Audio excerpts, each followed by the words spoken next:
Well, Michael, you've seen and written about a lot of presidential races. How significant is the shift that's occurred in this presidential race?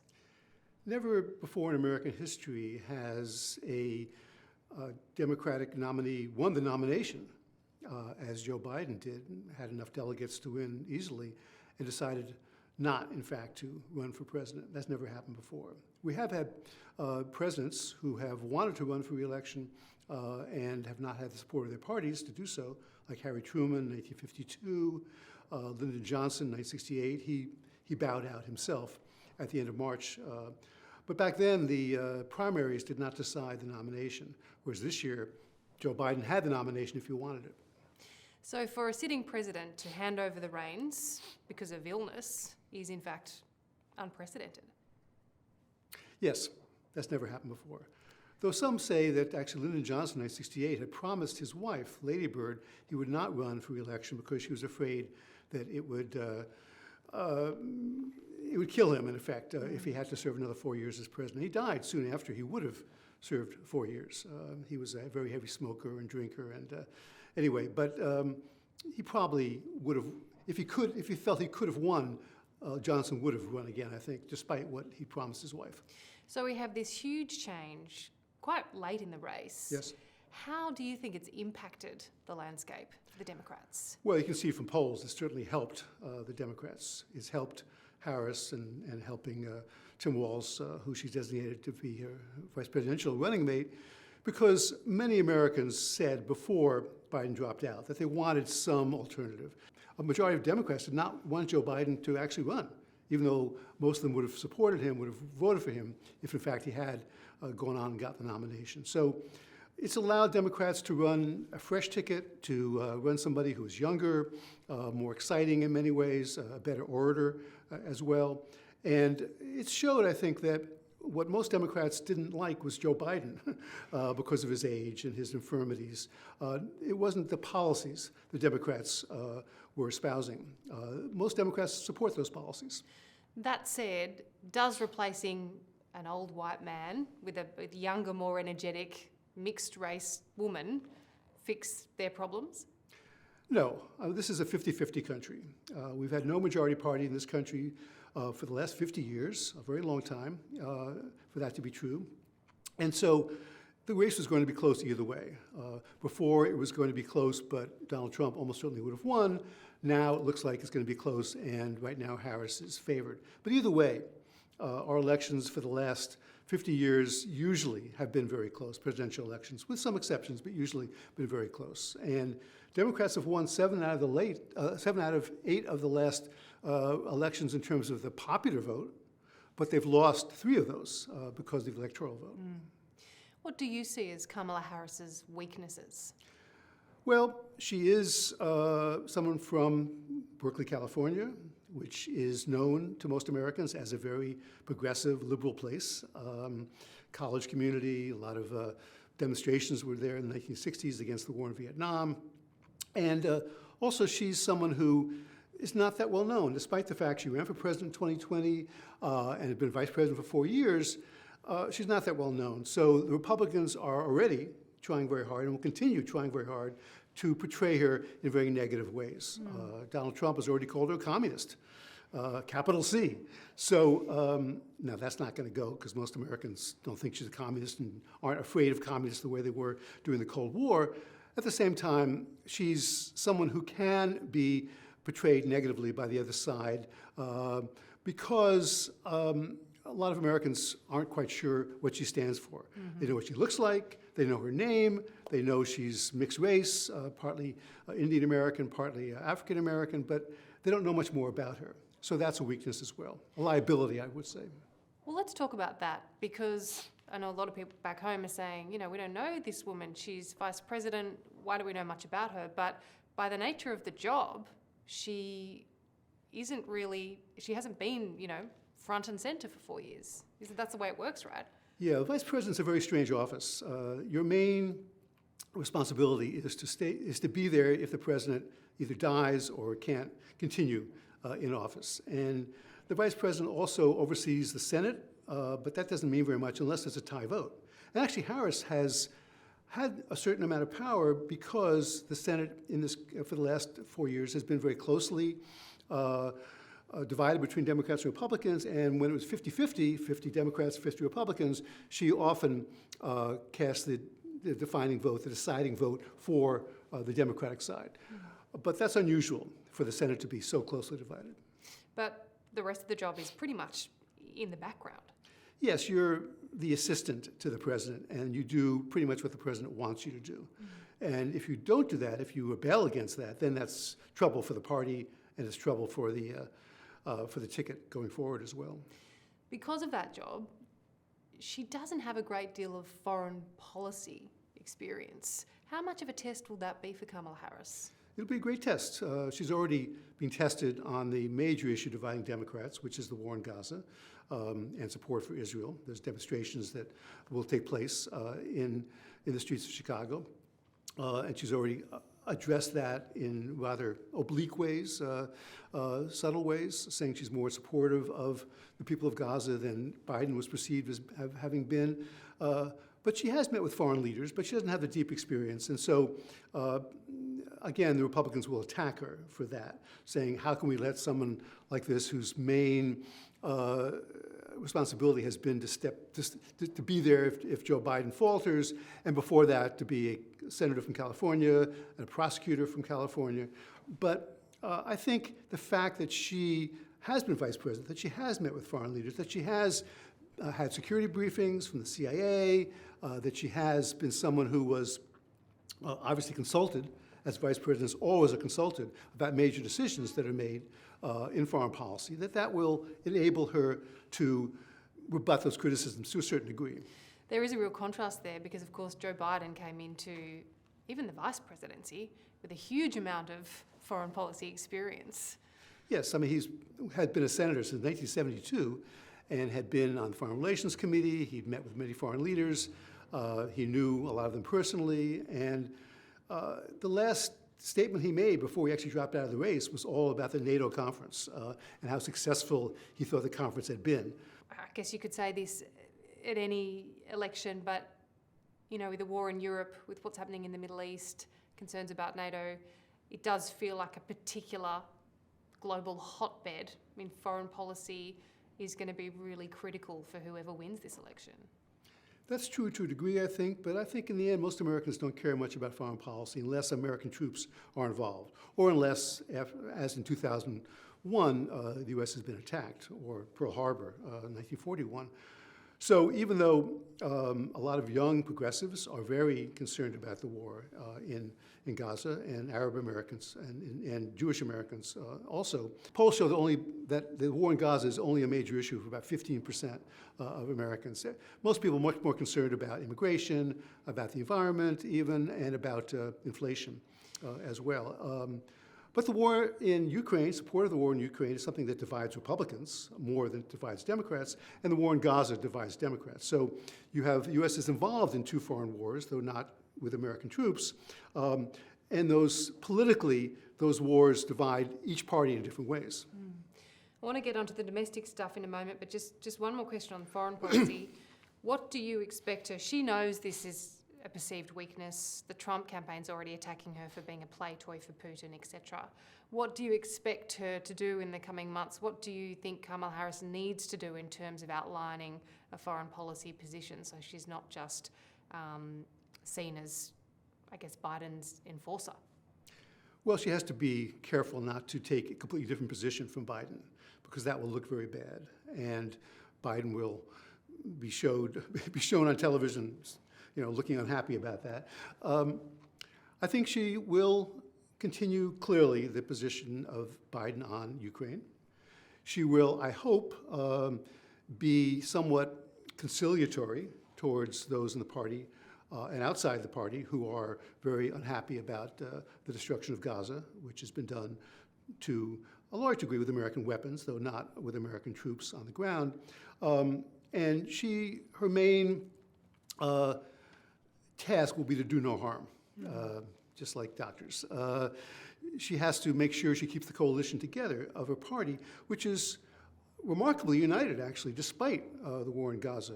Some of the most critical people of her position on the war in Gaza, like Bernie Sanders, like Alexandria Ocasio-Cortez, the sort of left wing of the party, have been very supportive of her. And that was not true back in 1968, for example, when the war in Vietnam was such a major issue dividing the party. Donald Trump has a huge following from working class Americans. How much of a problem is that for Kamala Harris? Well, I should say it's mostly white working class Americans. He certainly has made inroads among black Americans, working class Americans, among some Hispanic working class people as well, but those groups are still mostly voting for Democrats. And since Kamala Harris has been nominated, black Americans are as supportive of her as they were of Joe Biden in 2020, and almost as supportive as they were of Barack Obama, the first black president, back in 2008 and 2012.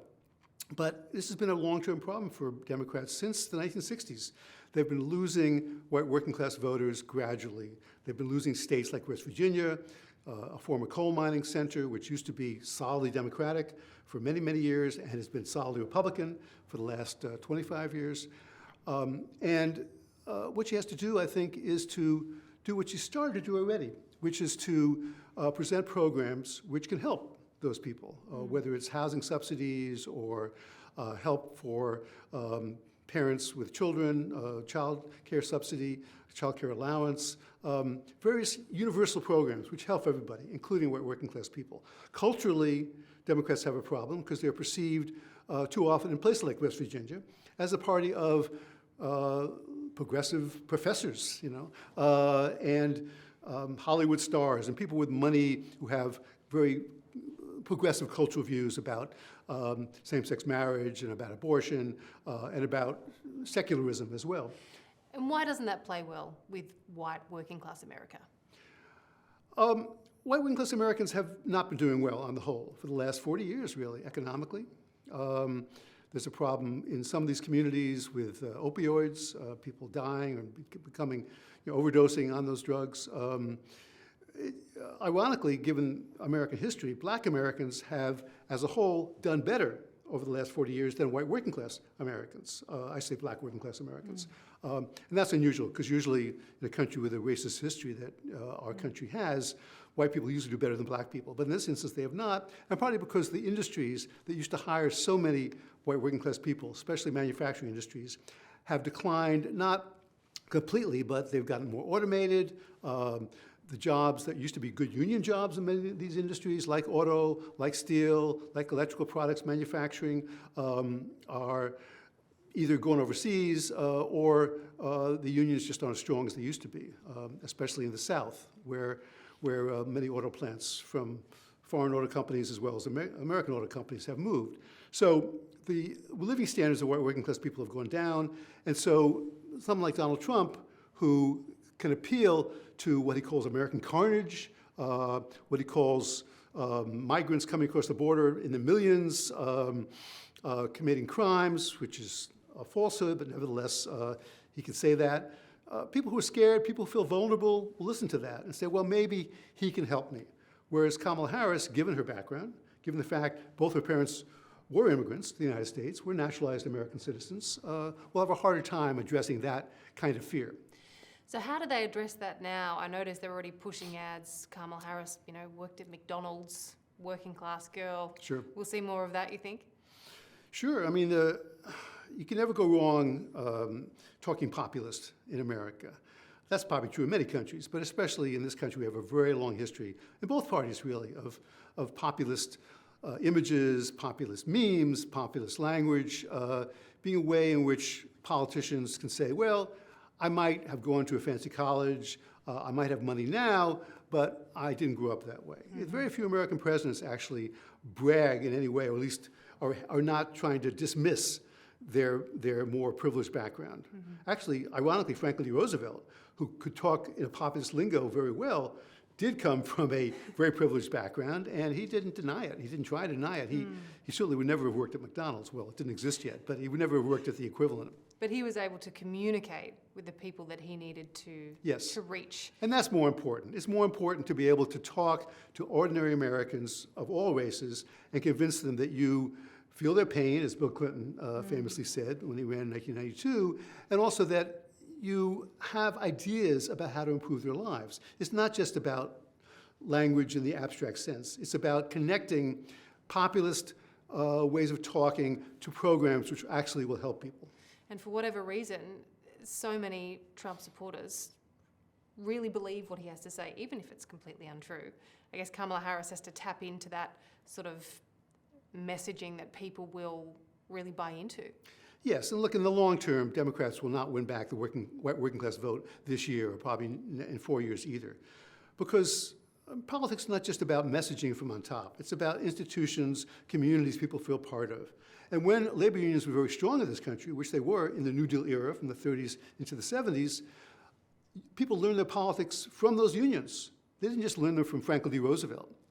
Without the surge in labor unions in the 1930s and 1940s, where they went from 3 million members to 15 million members in 12 years, Roosevelt might have won, but it would have been very narrow. He would not have been the greatly popular president that he became. One thing I hear from Republican voters all around the country is it's the economy. Well, inflation was lower under Donald Trump, and then the pandemic happened, and then there were supply chain problems. People all of a sudden went back to work in large numbers, and wages kept, lifting up the economy. And the Federal Reserve tried to tamp down on that for a while, but it's worked fairly well in only recent days. But again, people have long memories about that. So Democrats tried to say, oh, things are getting better, look at the macroeconomy. But most people don't care what the Federal Reserve is telling them. They care about when they go to the grocery store, when they go to the gas station, and when they try to buy a home and the interest rates are very high. I think Democrats have been successful in saying they're on the side of people earning higher wages, $15 minimum wage, supporting labor unions growing more. Those are both very popular right now. And so Harris is beginning to do something which Biden tried to do, but because he's let us say, not a very good speaker anymore. He was not able to do, which is sort of say, we're on your side, we feel your pain, things are gradually getting better. And Harris gave a speech in North Carolina in the middle of August where she, we'll probably say more about this, where she talked about housing subsidies, talked about helping parents with their children, giving them money just for having children, child care allowance, and all those things are very popular. So if Democrats can present popular programs, then they'll be able to, I think, at least neutralize the problem of inflation. They won't do away with it, though, because you can't convince people if they're unhappy with high prices, oh, you're not really unhappy. That doesn't work. Oh, people are worried about putting food on the table. Yeah.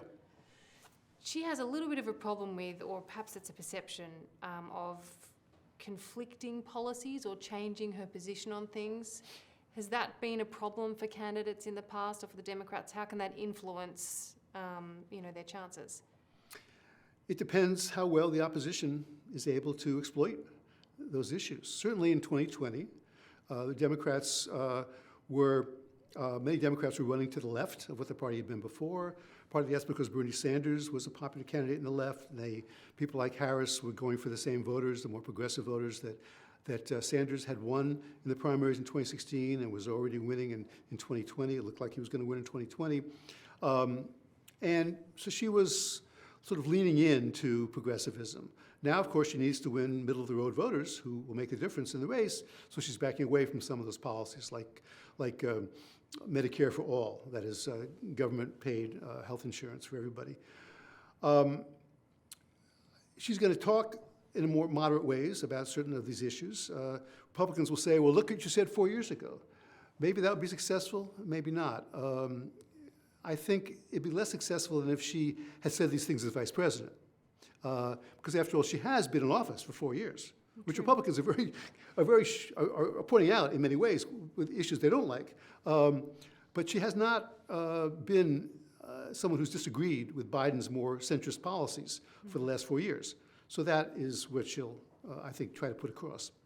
Just historically, how many US vice presidents have gone on to become president? Quite a few. I should have the number for you like 15 or something at hand, right? but quite a few. Very often, because the president either didn't run again or died in office, that was much more common than actually winning office. Vice presidents used to be put on the ticket only for balance. That is only, well, say the presidential candidate was from the North, you want someone from the South. That was true of Franklin Roosevelt, for example. He had a very conservative Southerner named John Nance Garner as his vice president. But the office was not a very powerful office. And really not until the 1960s when Lyndon Johnson had more to do with the war in Vietnam, actually, when he was vice president. Did vice presidents really matter very much?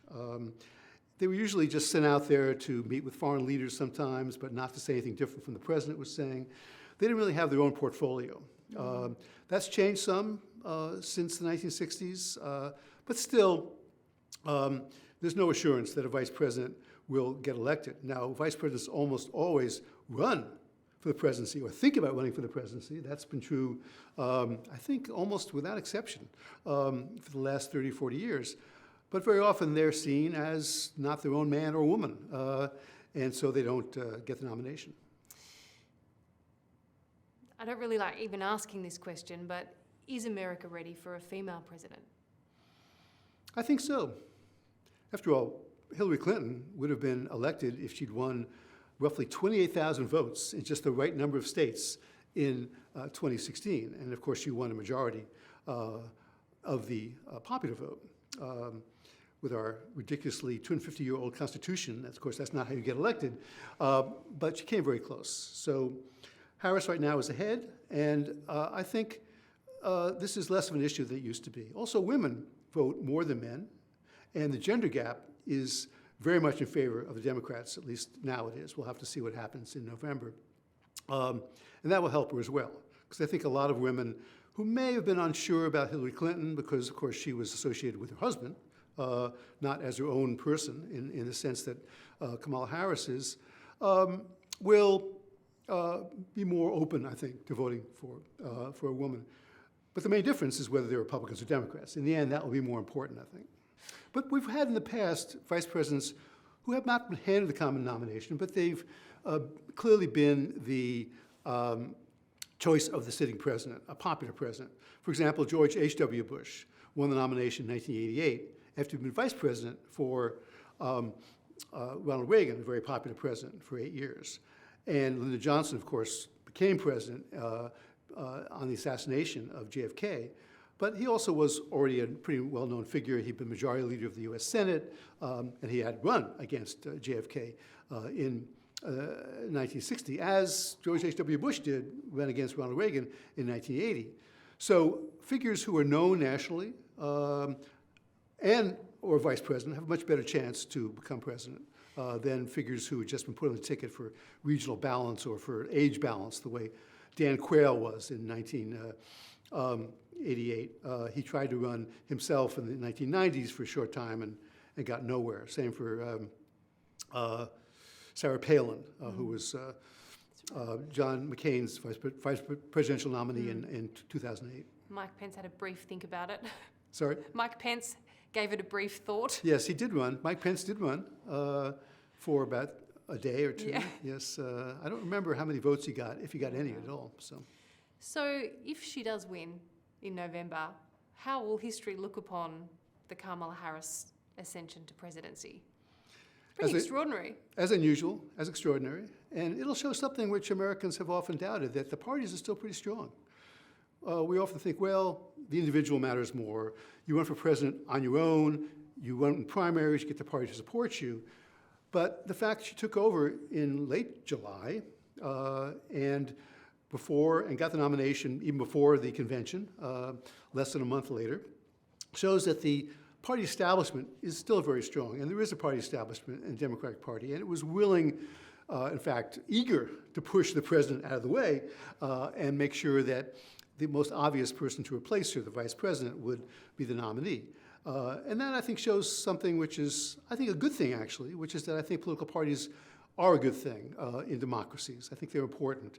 We shouldn't just have individuals who stand above the mass and are good on television. I think it's important to have institutions like political parties. The Democrats have lots of problems as a party, but they clearly were able, the leaders at least, were able to make this decision. And it was a very popular decision. And hardly any Democrat said, no, let's have an open convention. There was talk about that before.